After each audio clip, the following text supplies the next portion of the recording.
With you this morning on a thought that I think we have to always remind ourselves about, that as we grow in our faith, we experience God removing a lot of distractions in our life. We live in a very distracted culture.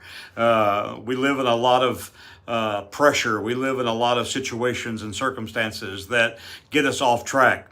And I think one of the things that God has been doing, even maybe especially in these last couple of years, He has been getting us maybe recalibrated a little bit. Maybe our internal GPS was off and He's getting us recalibrated. And He's removing a lot of the things that were distractions in our life.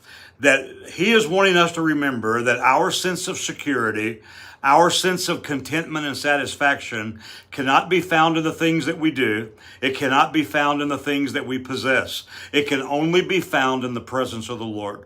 It can only be found in our relationship with Him.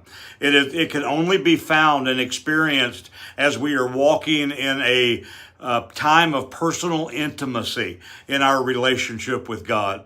So I think it's important for us to remember that whenever God tells us that He wants to be able to be our security, that He wants us to find our fulfillment in Him, the word that comes to my mind in that is the word contentment.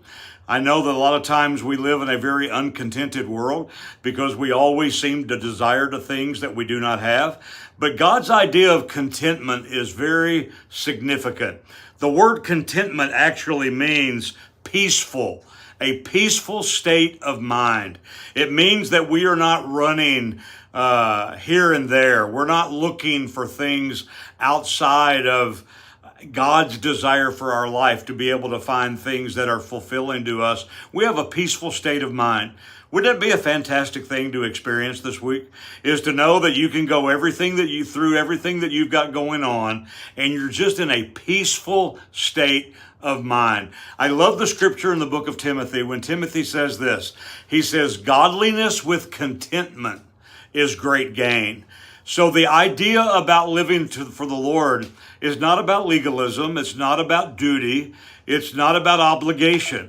It is about a relationship that we have with God, and we become content in what He is doing in our life, what He is providing for us, what He is allowing us to experience with Him. And when we are contented in that relationship, then He says you're going to be fulfilled. So this week, let's kind of zero in on what God is wanting to do in our life. Let's make sure that we are finding our pleasure and our peace and our contentment in the things that God has for us. And as we do that, I think you are going to find this week is going to go a lot smoother than it would be if you were trying to do it on your own. So let's put that into practice this week, and let's just see what God shows us. God bless you guys.